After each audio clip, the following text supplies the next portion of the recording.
What's the story, everyone? Welcome back to GA Fan TV. It is the preview show for this weekend's action in the All-Ireland Senior Football Championship. We're going to be looking ahead to some of the big games happening this weekend. Kerry taking on Mayo, always an occasion when Kerry play Mayo, and especially when they play each other in the Championship. Galway playing Tyrone as well. Clare will be taking on Donegal, and you've got Sligo against Kildare as well. We will also be looking at some of the weekend's Tailteann Cup action as well. Definitely some interesting games on there. Nonetheless, I suppose, Patrick, how's things with yourself? Joined here by Patrick Sharkey from GA's own podcast, obviously Donegal fan. So I'd imagine life probably not too good at the moment for yourself. Yeah, from a Donegal football perspective, it's been grim. It's been pretty grim. Like the guy started, and I'm going to sound like a right bandwagon there. I'm going to sound like a right bandwagon jumper, but I started supporting Donegal in 2011 when we won our first Ulster in 19 years. So, like I've seen all the good days and all the rest. But hey, look, that's just the way it is there. Especially those of an older generation and those who might have experienced of falling through the noughties, and even before 1982 might have more experience. But it's not been. We're definitely going through a rough patch at the minute, not there, and obviously there's a lot of fuss about the academy and whatnot, and then it doesn't exactly help that. With Paddy Carr's resignation and whatnot, yeah, definitely so. And we will get onto that game a little bit later. Obviously, traveling down to Ennis to play Clare. But I suppose, firstly, obviously, in terms of the championship itself, what have you made of the championship so far? The provincial championships. Armagh Derry, obviously, in an Ulster final last week. That was a spectacle, as it always is in Ulster finals. Three very dull provincial championships, and one Ulster always delivers. Ulster always. No, okay, maybe that Armagh Down semi-final was a bit one-sided, and unfortunately we were on the wrong end of a one-sided quarter-final. But absolutely, I think Ulster once again is the heritage, and the rest of them, it's not been. It's you just wonder. Is it even? I'm not saying, it's nearly a lost cause at this stage, especially in Leinster. I don't want to be that there, but no, still, I think, look at the thing you need to take, as a Connacht is that Galway probably have showed they are the strongest Connacht team compared to their two neighbours in Roscommon and Mayo, so they definitely are probably going as the strongest team there, but they can definitely both challenge there, and maybe I think it killed off a lot of Mayo hype, and then, in Leinster, we showed that maybe Kildare aren't a million miles off Dublin, or less. Maybe they just had a good day. Dublin had a bad day, but they still won. And then they're also, maybe, and then we show in Munster that there's maybe the conversation that maybe Clare are the second best and Cork isn't, but league stands would tell you different there. But sure, we'll see how both of them get on in this All-Ireland series, and then we can maybe make a better judgment. Absolutely. Yeah, GA Glory says here, how's things, lads? Mad to believe the All-Ireland Championship is nearly underway. Yeah, in terms of the All-Ireland series, mad to think it's obviously starting in the middle of May. It's definitely something new. The fact that the provincials are all over and everything else. Yeah. But I suppose looking at the Kerry and Mayo game, first of all, looking at the Kerry-Mayo rivalry down the years, when these two have played each other, I was looking into some statistics. Mayo have only beaten Kerry in the championship once since 1996, and that was in 2017. And Mayo have actually only beaten Kerry 5 times in the championship, whereas Kerry have won 19 times. So I suppose Kerry, in terms of statistics anyway, Kerry sort of having the lopsided statistic there. But in terms of the rivalry itself, is there any standout games you think, in your opinion, that you think of, when you think of Kerry playing Mayo, what's the first game that sort of jumps to mind in your opinion? First game that sounds the 2007 All-Ireland final, I believe. That was definitely a game and a half there. I think they were in the midst of this Ulster. This was probably the most Kerry were challenged there, and if it wasn't for the dominant Tyrone and Cork teams that were around them and whatnot there, and a team that often struggled in Munster going on All-Ireland or as there was definitely there, and then maybe. That season, I'm just looking back at highlights. I was 5 then. I'm not going to sit here and pretend I'm an editor. But who's that? that blonde dude who had a really good season that year. I forget his name. Kieran Sutton. Yeah, the name's completely gone out of my head as well. I think you know, Mayo fans won't forgive us. there. You know the lad with the man with the blonde hair, really, really good for a good season there. But yeah, I think last year's game in the Yeah, championship, Kieran McDonald was the name you were thinking. Kieran McDonald. Last year's game in the championship was, I think it was a good game, but I think it was only disappointing because we had the greatest championship game of, I think, my lifetime beforehand in Armagh Galway. Yeah. So then that raised the bar so high, and I think it was about that roller coaster of a game just lowered down our expectations. But I still think it was a good game there. All Arsenal and Kerry showed their dominance there, but then ones that Mayo fans would like would be obviously the 2017 game, as you mentioned there. It was when Mayo made a massive statement and all the rest there, being out a team that were 3 years after winning the All Ireland there. They still had a good core of the team there, but they were I think they were 1 year before David Clifford broke onto the senior team and all the rest there. So it was a transitional Kerry team, but I remember a lot of hype wagons there. But yeah, and the league game this year as well was eccentric, which Mayo absolutely dispatched Kerry and Kildare, but I don't think it's going to happen this time. Yeah, because I remember the 2017 one. The 2017 one was definitely a surprise because that was the year where Mayo were scrapping through the qualifiers against like Derry when it wasn't the same Derry as what we've seen today, and then Cork and everything else. They were barely getting over the line, and not many people gave them a chance against Kerry that day. And yeah, obviously the game in the Gaelic grounds is one that stands out for me as well. I mean, that was a mad game, obviously unique ground and everything else. The fact that it was in the Gaelic grounds and All Ireland semi-final. A little bit controversial maybe, but that was a mental game. You think of Mayo Mick jumping on the pitch and everything else, like that was a bit of a mad one. Yeah, that was mental too. Like, man, that obviously, that was etched in the head there, and he later went on to even though he was banned from games, he still went in wearing a wig. So it's just the way it goes there. But no, that was essentially went to Limerick all rest, and that also leads to a point, that the drawing semi-final as well in Croke Park was good and all the rest there. And then it got to the whole conversation whether replays were necessary and all the rest, because I know Croke Park had an American football game designed for the Saturday. They had put away for replays. So, and then that led to a conversation there. And, I don't know if we'll ever see replays again so deep in the competition. Yeah, no, it's an interesting point, all right, as well. Like, especially like you think we wouldn't have got that game, in today's format because it would have went to extra time and then possibly penalties. But yeah, in terms of this game, obviously Kerry against Mayo in Killarney. I mean, I suppose an interesting one because Mayo, like after the season that they've had in the league and everything else, like they were looking very, very strong. Obviously, a bit of a setback against Roscommon. Kerry, on the other hand side, we don't really know with Kerry because they didn't obviously treat the league seriously at all. Clifford was barely playing. Like the lads, it took a while for Paudie Clifford, Paul Gainey all to get up to speed. They completely blitzed Clare, but can you read too much into that? I'm not sure. So it's a hard one to predict at the same time because you don't really know what level both teams will be at. Like it's been a long time since Mayo played as well, like a month and a half, I think, since they played. Yeah. And I think the 6-week break's going to hurt Mayo. Now, first of all, it's in Kerry, which goes into that there, and I think it's going to be. I actually think Kerry going to win with comfort. I don't think it's going to be some tight clash. I'm not saying Mayo couldn't get to an All Ireland final. Obviously they're not going to win the All Ireland, but I just think I say it every year, but I think would just I've never really bought into that hype wagon as much as they won the league, but I think Kerry's going to be there. Clifford, both the Cliffords are in full form. Shawnee O'Shea and all the rest.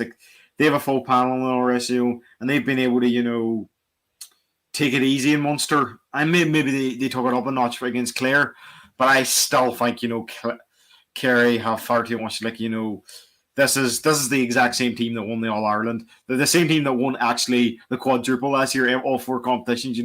Obviously it maybe took a toll on them at the start of this year, but this is Kerry. This is vintage Kerry. So I absolutely think there will be no doubt Kerry are going to come through on the better side of this draw. Yeah, do you think Kerry are going under the radar maybe ever so slightly at the same time? Because as we were saying there, I think all the hype was around Mayo earlier in the year, ever so slightly. I know Mayo fans will say there was not that much hype within their own fan base. It was maybe just people from the outside hyping them up. But like Galway, there's a lot of hype around them. Derry to Yeah. a certain extent. Whereas with Kerry, they're just sort of they're going under the radar, and they are All Ireland champions. I think everyone is backing them to have a good season, but there just isn't a huge amount of hype around them. And maybe it's because it is Kerry. It's kind of expected, to be fair. Yeah, absolutely. No, I'd be hypocritical if I talk about fans giving their own teams a lot of hype. But I do think that, absolutely, I would have to give Kerry the full backing in a game like this here. I really think, Kerry have everything that matters to make it happen. And, I think Mayo are good, but, as Joe Brawley said, they're a lottery. You don't know what to expect from them. So I'm gonna go out and give my I think Mayo could be good in parts of but like Kerry are embarrassed about that game where they got dispatched in the league. I don't think that they take that too lightly again, beat home, because obviously they want to make Killarney a fortress and everything, and they're not gonna let it happen again. No way, but I don't know, Kerry. I think if they made in a semi-final, there's a chance Mayo could win in Croke Park, but when it comes to that there, I think it's a step too far for Mayo, I'm afraid. Yeah, and I suppose it would be interesting as well to see who, I suppose, picks up David Clifford or stops David Clifford. Like when you look at it, obviously Padraig O'Hara, the man to pick him up last year, you've seen the battles between them. Like, I mean, what Mayo do with Clifford as well is going to be such an interesting one because he's unmarkable at times. We see how good he is, and like in fairness to Kerry, like they have other good players as well. I think Tony Brosnan's come on very well this year. Paul Ganey, when is at his best. So, like, whilst Mayo will be focused on trying to stop David Clifford to a certain extent, there's so much to stop with this Kerry side. If Mayo go into that game looking about, stopping David Clifford as their main man, I think it's a bit of a rookie mistake, because as you mentioned, Kerry have a lot of talent. All right, David's the best, but doesn't mean there's others. I think, even if you took Clifford out of the team, they would still have a chance. But I think, I still think that, it's still like. No, I think we saw how they linked up against Clare and all the rest of what they can do and all the rest there. And I think the Clifford brothers are serious there, Sean Shazer and all the rest. And still, I think, the Kerry midfield still in strong shape despite David Moran going away there. I still think, they can win battles in midfield and all the rest. But Padraig O'Hara, great footballer and all the rest there. But I think Mayo are lacking a Lee Keegan type player to really shore up the defence. Now, I just think it's inexperience. I'm not saying they're bad players. I've no doubt there's a few potential Lee Keegans, but I think they've a youthful defence. Their defence isn't, it'd be hard to get that there, but, if you have a clutch player like Aidan O'Shea and all the rest, and you have him sitting around the D playing the role that probably Michael Murphy probably should have played with Donegal in his later years, you could have a tight battle, but at the end of the day, as Pascalan says, you can work on defensive stuff all you want there, but it's always the better forwards who's going to win you games. Yeah, I do agree as well. I think it is I think Mayo have shown good signs defensively at times this year, with some of their defenders, but it is a very youthful defense, in terms of David McBrien, I think he was in there, and the Hesh and these lads, it is quite youthful since they've lost the likes of Keith Higgins and Lee Keegan. Obviously new goalkeeper in there and Colin Reed. Be interesting to see if he's starting. But yeah, you'd imagine Clifford, Paul Ganey, especially with the fact that this game is in Killarney as well. I think that's the big swing. If this was in McHale Park, I'd maybe look at it and think, well, maybe Mayo might be able to do something here with the fact that they're at home. Yeah. Albeit Mayo fans will say their record there in championship games in the last few years actually isn't that great. But with the fact that it's in Killarney, Kerry fans are going to bring the noise. And the fact that the players haven't had much to get up for so far this year, for certain they're going to get up for this one. Exactly. And I think, they have to get up for a game like this here, because nobody wants the pain of playing a preliminary quarterfinal. This round of 16 thing there. So they absolutely want to avoid that at all costs. So I've absolutely no doubt that both of them will absolutely go to wire for getting ORS there. But no, I don't doubt ORS there. But Kerry just wouldn't be playing in a game like that there. I think Mayo more experience of going the longer. There used to be a backdoor team, and all these teams were part of the, Stephen Rochford backdoored her. I think they were like the most minutes of any championship team one year. They broke in history, and I know a lot of that's going to be broken now because a longer championship, obviously. But I think, I think Stephen Rochford knows about playing the long run and stuff like so. I don't think they'll be too bothered there, and I think they'll put, both of them are going to get 2 points against, be it Cork or Louth. So I don't think it's the end of the world for Mayo, but still, yeah. Yeah, no, I think so as well. Like, well, what margin of victory are you thinking then? How many points are you thinking? You thinking it'll be comfortable enough? Between the 10 and 12 mark for Kerry. Wow. Yeah, that's harsh. That's harsh. I'm going to give it, yeah. There you go. Yeah, I don't know. I don't think the Mayo fans would be too happy there to hear that. But yeah, no. But I suppose a win is a win. Like, I do fancy Kerry. I don't think it'll be as much. I think maybe 3 or 4, maybe. But I do think it'll be comfortable enough for Kerry, to be honest with you. Yeah.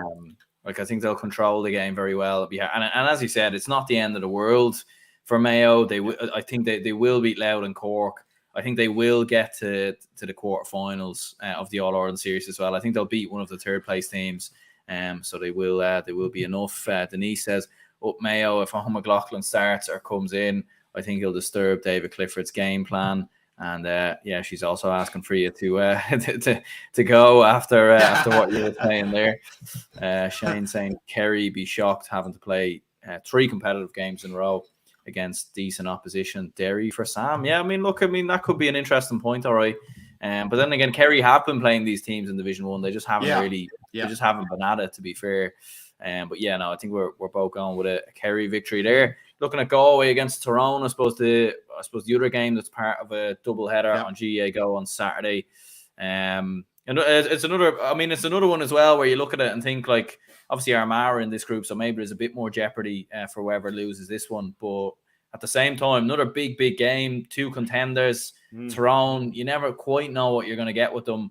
Whereas Galway are probably the front runners, possibly even maybe most people's favourites now to potentially win the All Ireland. And if they can beat Tyrone this weekend, that'd be a big statement.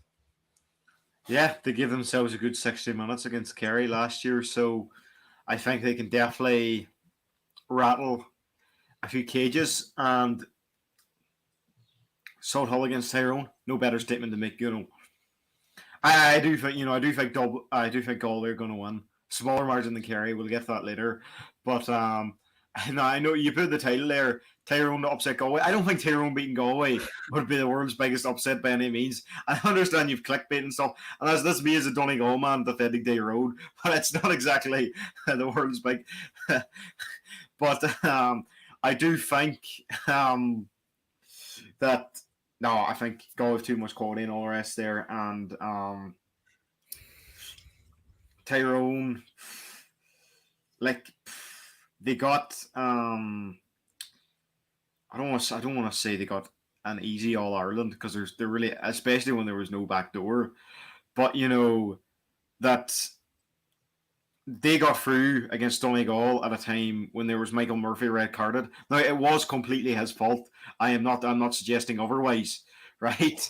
But that was, a 14-man Donegal there, and they were talking to the wire with Galway, and then they played their cute her tricks against Kerry, and last year they struggled. But do you know what? There's still a quality team there, and I still think Derek Canavan, many other players, still a quality there. But I think Shane Walsh was obviously missing a good period of the league there, but he came back for championship, and it's like he's never been away, has it? Really, he's still a quality footballer there. And I'm sure his local club, Kilmacud, will all be rooting for Galway, but I'm sure. No, I think Shane Walsh, Matthew Tierney, and Damien Comer, or if you have those 3 up front, now I think Tyrone have a good, maybe a more balanced team throughout the team. But I think if you get those 3 up front, it's game over. I really, I think that's ultimately going to be the edge. And I'm sure Niall Morgan, and they've Padraig Hampsey and Kieran McGeary, they've some really good defenders, Tyrone and all the rest. But that defense, that attack would absolutely bother anyone in the country. Yeah. No, yeah. Like, and in fairness, like, because even when I was putting in the title and I was putting Tyrone to upset Galway, I was almost thinking in my head, it's definitely not an upset as such, but and it is mad to think, like, a few years ago, Tyrone were All Ireland champions, and I think in the same year Galway were relegated to Division 2. So it is quite mad how their fortunes have switched around a little bit in the space of just a couple of years. But yeah, as you were saying there, like, I mean, with Tyrone, like, they, as you said there, like, they do have a lot of quality, a lot of brilliant players in the likes of Darren McCurry, Dara Canavan, as you said before, midfield-wise with Con Kilpatrick, Brian Kennedy, Padraig Hampsey on his day, top class cornerback. But you just don't know what you're going to get with Tyrone, and that's the hard one. Is like against Monaghan, like, I thought they played well, but at the same time, defensively they were just absolutely cut open, and that's not something you'd normally associate with Tyrone. Like, normally Tyrone, defensively strong, brilliant on the counter attack, whereas this year, like, they seem to be just quite hit and miss, and they seem like if you get on top of them and you make life tough for them, they do seem to crumble a little bit. Absolutely, like, they battered Donegal and Oma, but they just ICL Solomon, like, they were really good in all the rest there. But I think we had a good, and we made bad use of it. We had a good lot of our ball in their half, so I think I don't think they get on the ball enough, but they make good use of the ball. So that's if you get what I mean. So I think with Tyrone, it's not that they don't have any bad forwards or any bad defenders.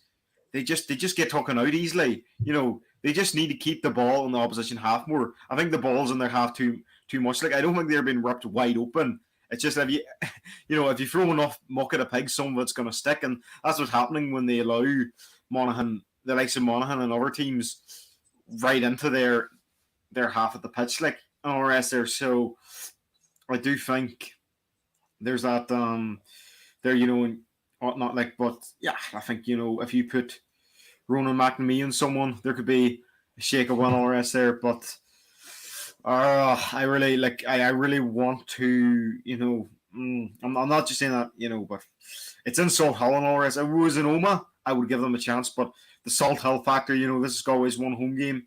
They're probably their last Salt Hill game of 2023. So I have no doubt, that they're going to go out of their way to win everything there. And as always, they don't want to be involved in a preliminary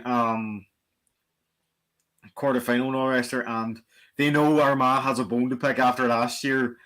And Tyrone and Armagh is going to be a pretty intense game there as well. So, like, I don't think it's going to be plain sailing for either of them. Like, but Galway will be definitely off there, and I think I think they've actually improved since the All Ireland campaign of last year. So yeah, I'm going to have to give them my full vote of confidence, and a season of Division 1 football under their belt. It's only going to do them favours where they lost the final even. Yeah, Keane says here Galway to win this one, but Galway and Tyrone to be the top two in this group. Yeah, to be honest with you, like, I'm very, very split on it. Like, I think I said in my predictions video that Tyrone would win, but I think I said on the JMac podcast that Galway would win. I don't know why. I was almost like I forgot I gave a prediction that Tyrone would win. So I think to be honest, I might go to full set and go for a draw.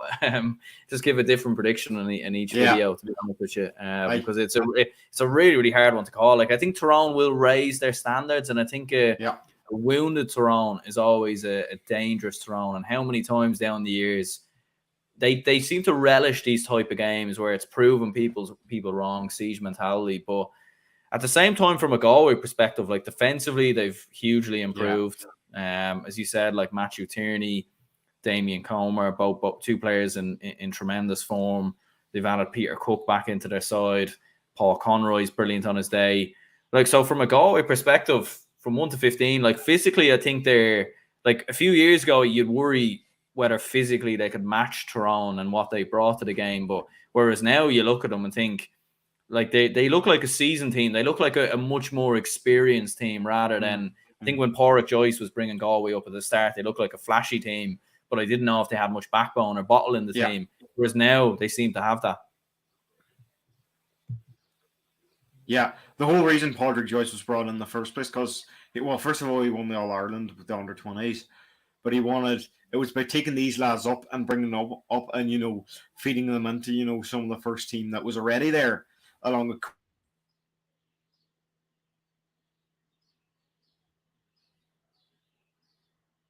bit down, but I would have to, yeah, but so that's what I think there. I think they're definitely down the right path there, and I happen to think with Tyrone that Mickey Hart knew something was coming because I mean when he was talking about his resignation, they were offering him 3 years when he wanted 1 year to stay on.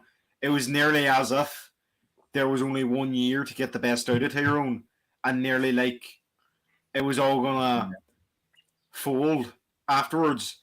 So maybe did maybe Fergal Logan and Brian Dooher jump on a sinking ship? I don't know, but I like, yeah, this Galway team, I think the All Ireland would have come too soon for them last year and all the rest there because you think about the lack of experience there. Like now they have all that experience under their belt. It's probably maybe similar to Donegal's 2011 campaign or whatnot, and Kerry's 2019 campaign. Sometimes teams just need that year where they just about fall short, and then they can go to town next time once they have that experience. And I think it's Galway's ready for the All Ireland, but I'm still backing Dublin to win it. But I have no doubt Galway on their day could get to another All Ireland final. Yeah. So what are you thinking then? What's the margin of victory? You back 5 points for Galway. 5 points. Yes, yeah. but more modest. Yeah, I think I'll stick to my prediction with Tyrone winning. I just have a sneaky feeling they're gonna cause a bit of an upset, and Galway are going to be caught in the trenches ever so slightly. But at the same time, I do think Galway will still have enough to progress in the second place and go into, as you said, that dreaded preliminary quarter or round of 12 or whatever they're going to be calling it. Yeah. But there we go. Suppose we'll move on then to the game featuring your own county, which is obviously Clare against Donegal. Suppose it's been a very disappointing season from a Donegal perspective. Obviously relegated in Division 1. The only win came on the opening day against Kerry, and then obviously in the championship, the Ulster Championship, you lose to Down, which for years you never would have expected Donegal to lose to Down. Exactly. Which was just mad, but. Yeah, like the result probably wasn't even that big of a surprise considering where Donegal were, to be fair. But what were your thoughts on that Down defeat? And I suppose what are you thinking going into this one away to Clare? Don't get me wrong, like I think we're the youngest team that started in the Ulster Championship, so I'm not going to sit here and say, but I'm not going to use some silly line like, we're a team in transition, like this is a Down team that didn't win a single game last year in any competition. I'm not here to beat them out, and they still, all right, they have definitely improved this year, and I'm not saying otherwise. And all credit to Conor Laverty bringing through a lot of the Kilcoo lads. They're definitely the complete product now. Like, but they still missed out in division promotion to Division 2 there, and that early Jason McGee goal. I think Donegal just got a bit of complacent and stuff like, but and yeah, Down worked for it harder, and they got it better, all the rest there. So yeah, absolutely there, and it's been very, very tough to see it there. Like, if I was an Donegal player in that panel there, I'd honestly, look about getting that J1 sorted and going out to play in America for the summer, like, because that wasn't anything to behold. But yeah. It's not. Was there a bit of problems there? But yeah, it wasn't. Apologies there, folks. The internet is gone, so we're just gonna have to wing it off the phone for a couple of minutes. I don't know what is going on with my internet, to be perfectly honest with you. But yeah, you were saying, anyways. I just I was just saying, it wasn't that good. The early Jason McGee goal, I think, got a bit complacent. Far down and all the rest there, and I think we made them look good. We've seen against Armagh that I'm not here to go have a go at Down. They're definitely a work in progress, and I think the best of Down is yet to come. And we'll get talking to them about the Tailteann Cup later. But if I was a player watching that, I'd look about getting my J1 sorted and going to, Donegal, Boston, Donegal, New York, Donegal, Philadelphia in the summer, because it's going to be a pretty short summer for Donegal, it's really and we talk about the dreaded preliminary quarterfinal, well, we don't even have to worry about this year. we don't have to worry about anything. But look, yeah, it's been, I know Paddy Kerr, before he said he resigned, the whole academy thing didn't impact them, but it's clearly impacting somebody and all the rest there. And I don't think it probably, I know Aidan O'Rourke was there in the early days of Armagh there, and he helped get Louth to semi-finals of Division 2 when it was there, but it's tough. It's tough to tell. I'm just going to look through the comments now, but yeah, it's just yeah. But yeah, I just cannot see. So I just cannot see going there. It's hard to excuse it there. In Donegal, or even Adrian O'Rourke's refusing to take interviews this weekend. So that tells you. That tells you what's going on there. If he's not, willing to speak to the media there, it's nearly embarrassing. Yeah, and I know you were speaking there, and I probably missed some of what you said, but ultimately, where do you think it's gone wrong for Donegal this year? Because as you were saying there, and as we were saying in general, when you look at Donegal, they were in an Ulster final last year, and they were obviously beaten quite narrowly by Derry, the current reigning champions, and on another day you could have beat them. That went to extra time. We could have possibly went to penalties. It was a very, very close game. And I know, obviously, Michael Murphy's since, retired and everything else. And Paddy McBurthy's been injured, a big injury for him. But, your squad's changed a little bit, but I don't think it's changed hugely. I know Declan Bonner's left as well, obviously, as manager. You had Paddy Carr come in there for a brief period of time. But it's hard to really look at it and understand, where, from a fan, as a fan of Donegal, where do you think it's gone wrong? Because it's been some dip, in fairness. Yeah, because this whole academy fall, that's about lads between 14 and 16. That shouldn't be impacting the current Donegal squad. It really shouldn't. It's you can have all the excuses you want in the world and all the rest there, but I don't know, maybe are the players not buying in to Adrian O'Rourke? I believe Paddy Carr was talking about due to a lot of player power and all the rest. It's not that so maybe there's a lot of now Adrian O'Rourke and Paddy Carr came in on separate tickets and ended up combining. Was there a bit of toxicness within the camp, among them? It's hard to be sure, but I just don't know. Ryan McHugh's a big loss, but once again, I don't think he is, a one-man team. He's obviously gone out to America for work opportunities, but if there was any year where he would do it, it should be this year. And it's there, and I don't think now. I do like what do you call him, Jim McGuinness, and I'm not going to disrespect him, but I do think it was disrespectful when he came on, trying to talk about, how they rejected him. I thought it was, it was very upsetting. And within a few days, Paddy Carr was gone, and it was it was nearly as if, they're trying to run it down there, and all the rest. But, the only results we got were against the two All-Ireland finalists last year. So we just lacked the same, fighting spirit that we had before. And, I'm going to have to blame Murphy not being there, but I think I blame it in other years being too dependent on Michael Murphy. I think we needed long-term plan to work out a future without Michael Murphy and all the rest there. But I think, Paddy McBurthy should be a player that sits on the D. They shouldn't be making him as, the all-out attacker and all the rest. No, it's hard. And I think moving Hugh McFadden to forward, he's better as a midfielder. I like Hugh McFadden, great footballer, great person, but he's a much better midfielder than that there. And I think Jason McGeek will do a great job as a half forward. So I think that tactical change, I don't know what Adrian O'Rourke's his song of training I don't like, but I'm just not buying into him being a forward. I'm really not and Stephen McMenamin, is constantly been rushed back from fitness. Sometimes he's failing fitness tests, got all the ability in the world, and he's been a massive player for us recently. So I'll go by that point as well. Yeah.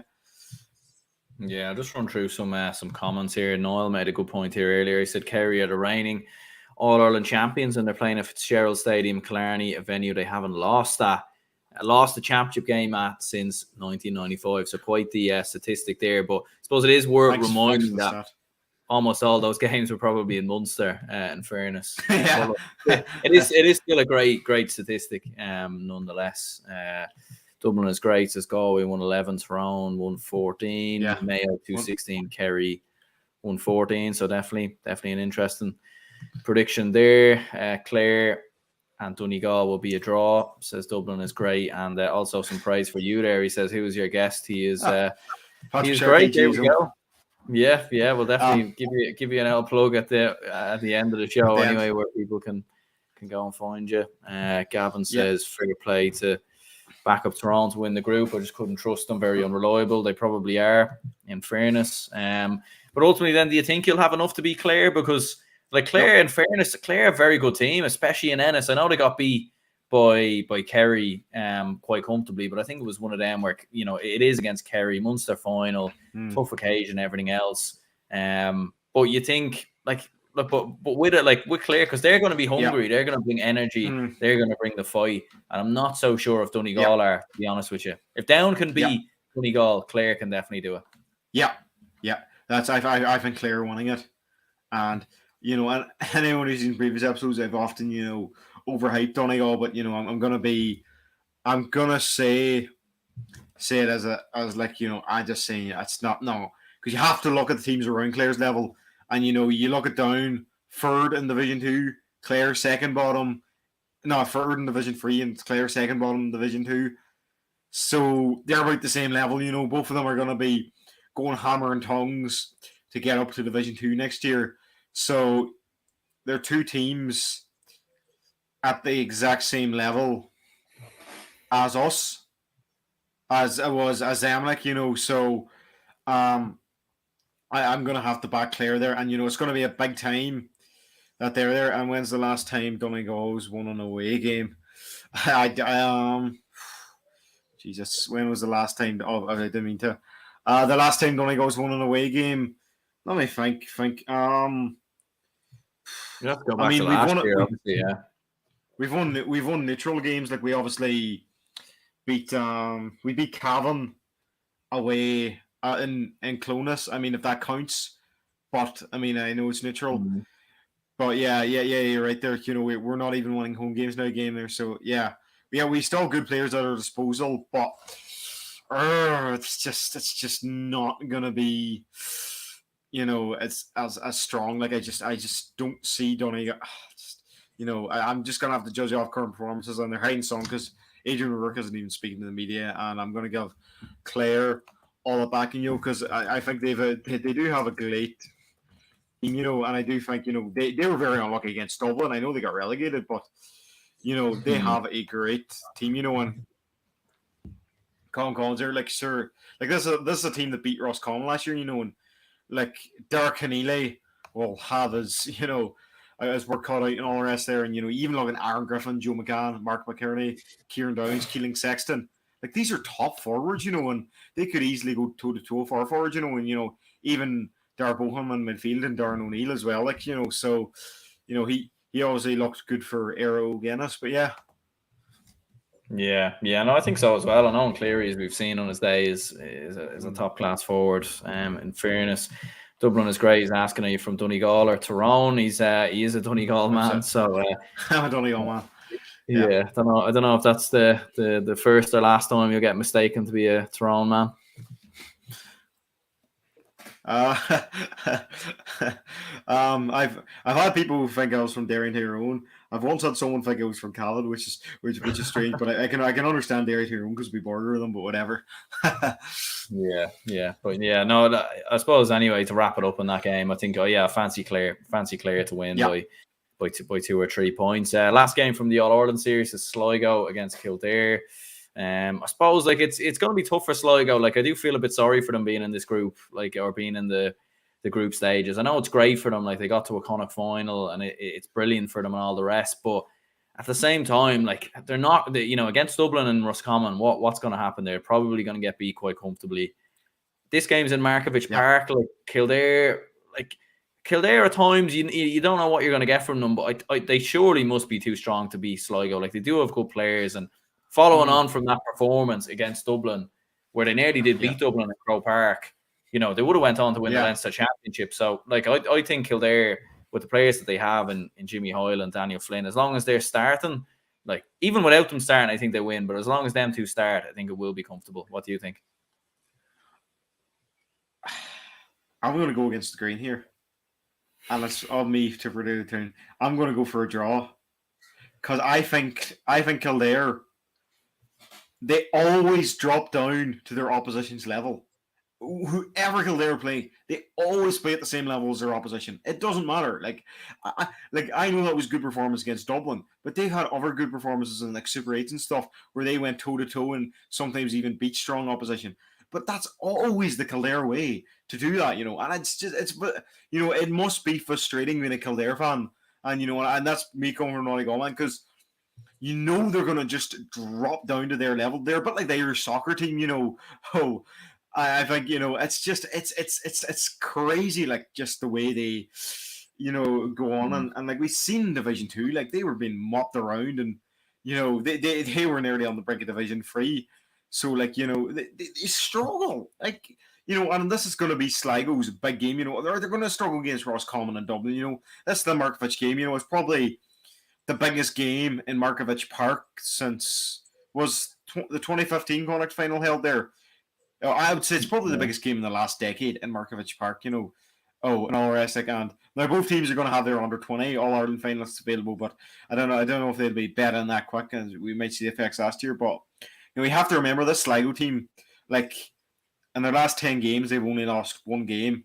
It was against Galway, So, now I understand it's Division 4, and then they went in playing New York and a Division 4 team in the shape of London again in Championship.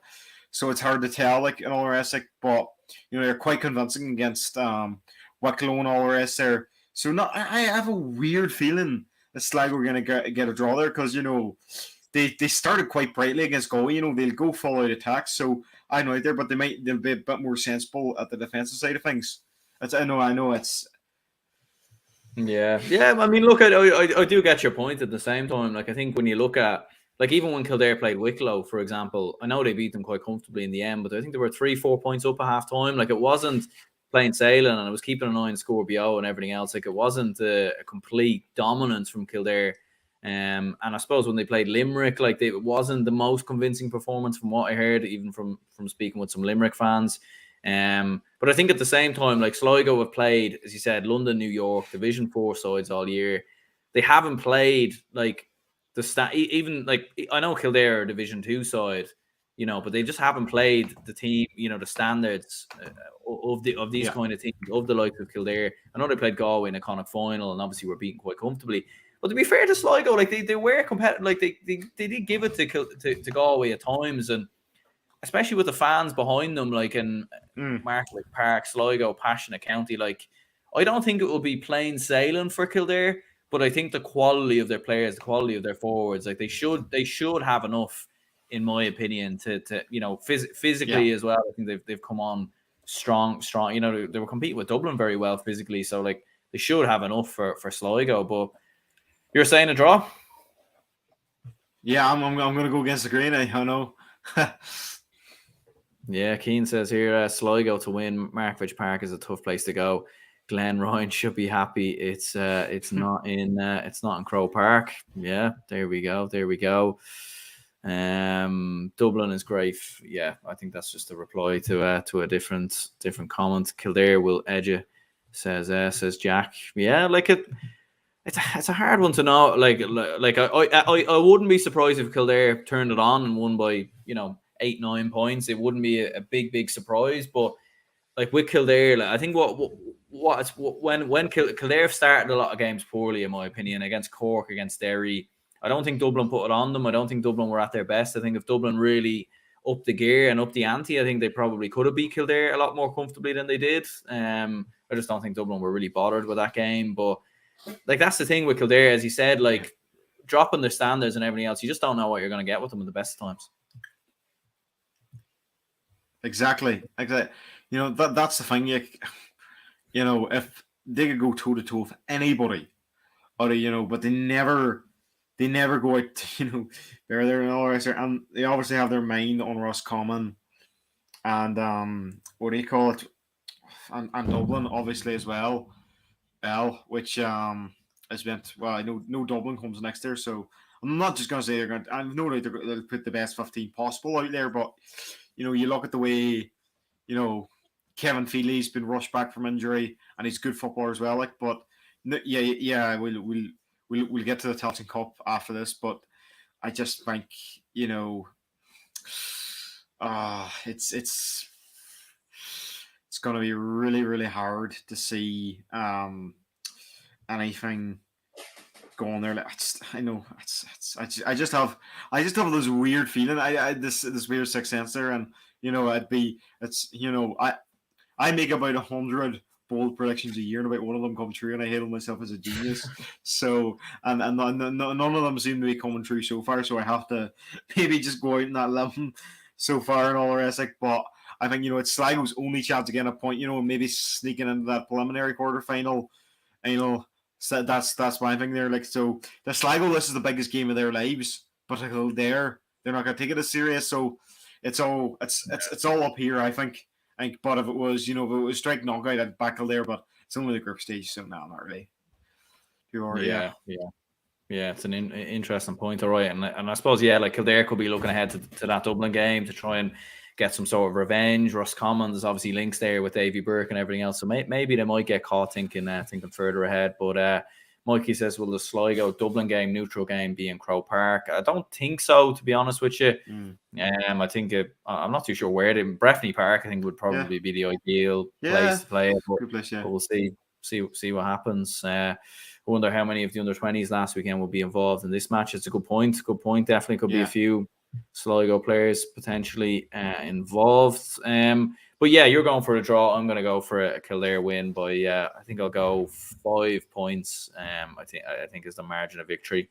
We'll fly through some Tailteann Cup games. So in Group 1, we've got Laois against Offaly and London against Cavan. I'm not going to ask you too much about Cavan London because I think we're both going for a comprehensive, comfortable Cavan win there. But Laois Offaly, I mean, I think Offaly are heavy favourites, to be fair.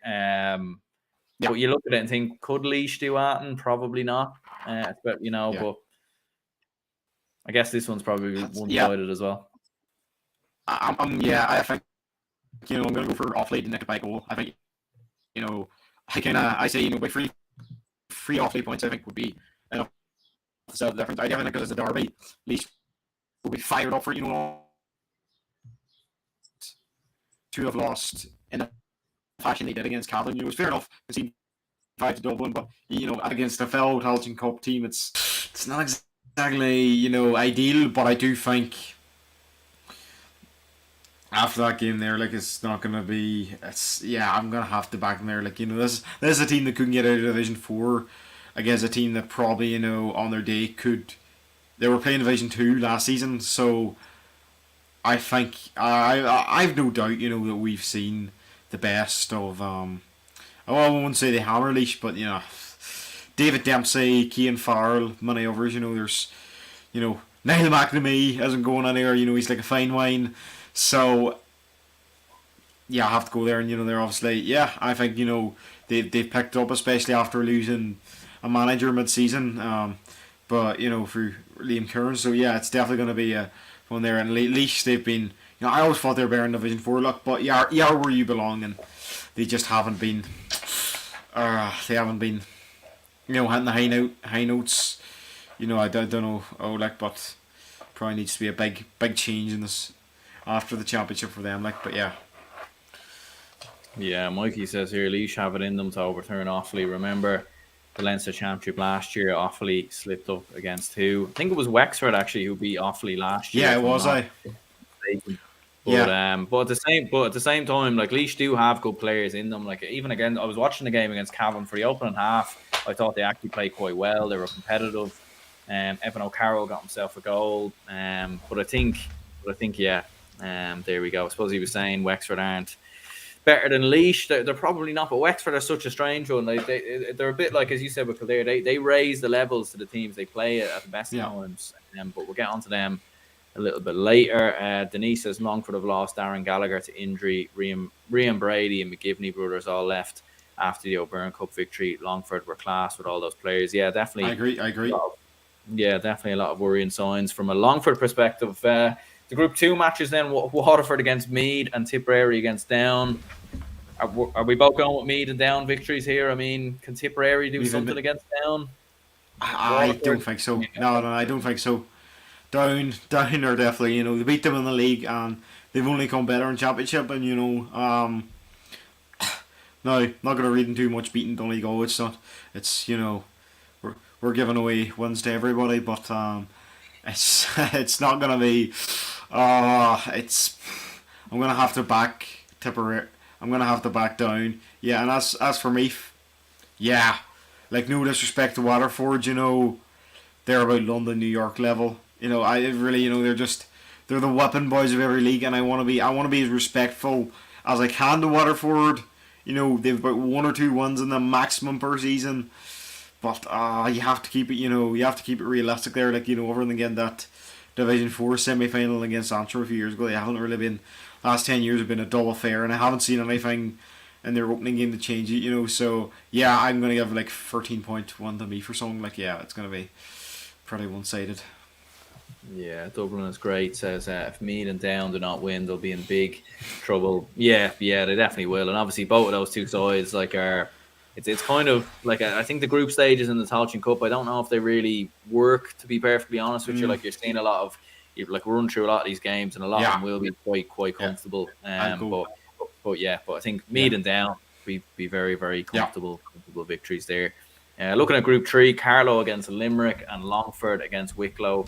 I suppose 2 games that will probably be a bit more competitive here, especially Carlow against Limerick. And especially after Carlow beating Wicklow.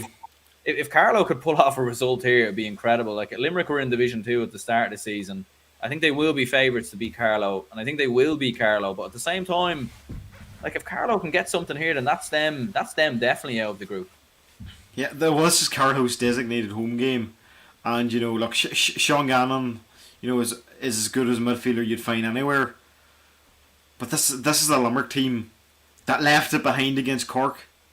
They really, could have took it up a notch against them, and this is a team, that got to Division 2, like, they were there because they're going, they struggled, they maybe got old age or all and whatnot, like, but they're not, they're not that bad, like, and you'd have to always say the teams that are relegated from Division 2 be one of the stronger teams there.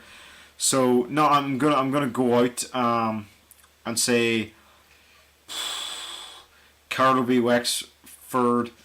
I'm gonna say 5 points, or Carlow v Limerick. I'm gonna have to say 5 points to Limerick. I do think Carlow would have a good season there, and there is another one for them later. Maybe but it was a local derby against Wicklow, and they could do something against Longford, but that's there. And Wicklow Longford by 3 points. I think if Wicklow can't beat Carlow, and Longford managed by Paddy Christie, they have a lot more experience at a higher level of divisions and stuff there, and Oisin McConville's just a bit newer to the inter-county management scene. I still think he's a great coach, but yeah, I'm going to have to give my backing to Longford. Yeah, I do agree with Limerick. I think they will be too strong for Carlow, but probably would edge it for Wicklow, to be honest. I actually think it'd be a bit more comfortable. I think it'd be 4 or 5 point win for Wicklow, to be honest. I think as Denise was saying there, with some of Longford's injuries, it just hasn't worked under Paddy Christie, and whether next year hopefully we can get a bit get the sort of lads back into the side and get things running, but it just hasn't worked for Longford, and unfortunately the trend has been that they've just been getting beat by everyone pretty much. So I do fancy Wicklow to win that one and respond. I think Oisin McConville will be laying into the lads after that defeat to Carlow, in fairness. But we've got Wexford against Antrim and Leitrim against Fermanagh in Group 4. I suppose it's an interesting one. Like, both Wexford and Antrim were, I suppose they caused. I wouldn't say Antrim's win against Leitrim was a surprise as such, but it was a big surprise, the margin of win. And then Wexford obviously getting a draw against Fermanagh. Like Fermanagh promoted from Division 2, probably one of the favourites, and rightly so. So it's an interesting one, like for both Wexford and Antrim. Like if Antrim can win, that'd be another huge win for them, and that'd be them possibly eyeing up finishing as group winners. Yeah, I'm gonna have to back Antrim here. You know, look, Wexford done good there. I said earlier in the year they'd won the Tailteann Cup, and I still stand by that there. But I think Antrim have something massive at stake here, you know, and all the rest. Like, and Andy McEntee, I think, is a lot more to prove.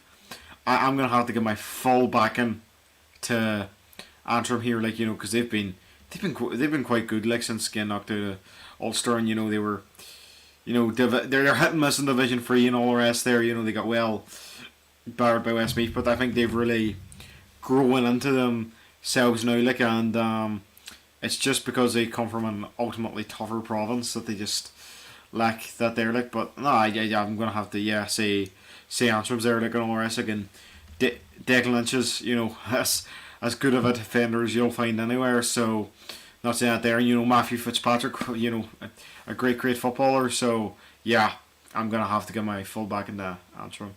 And as for the other game, which is Fermanagh Leitrim, I'm going to go out and back Leitrim because it's their last game in Carrick-on-Shannon this year, and I know Fermanagh got to promote to Division 2, and I know I predicted an Ulster final for them, but this is you know, after two you know, big loss to Antrim, getting beat by New York, you know, surely if Leitrim aren't motivated to go out beat Fermanagh, they may as well give up. Like, I'm not being harsh on Leitrim, like, but you know, it's the wheels are all falling off for This is a real do or die situation. I know they could still get to the preliminary quarters if they won their game against Wexford, but still, it's gonna be a tough one to battle.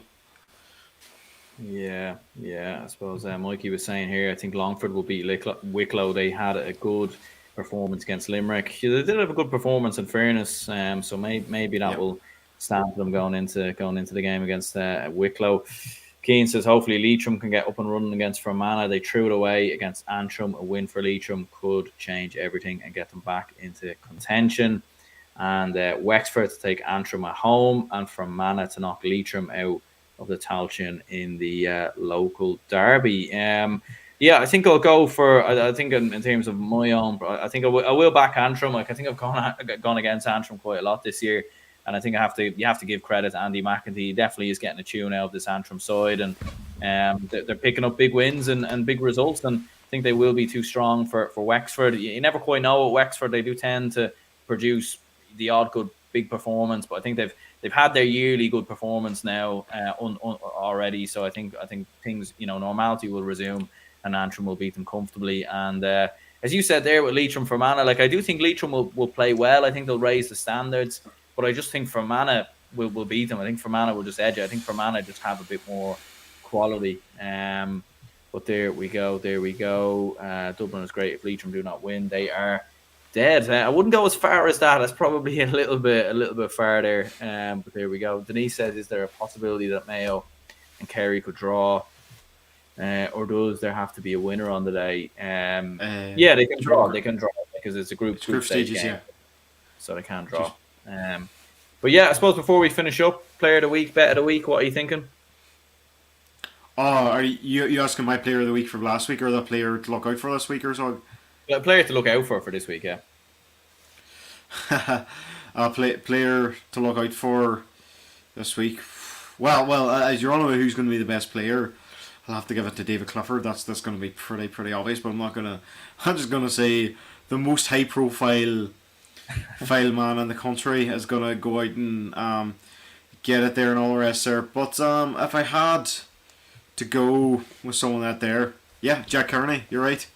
You took the words out of my mouth there. Jack Kearney, Denise, I'm going to have to go out and say that Jack Kearney has no doubt got to put in a massive performance this week there. So, but you know, he's obviously he'll do well for Mayo. He'll be a bright light among a poor team, but all rest. But I think there's a lot of noise and rumble throughout everything. But yeah, I'll have to go that there.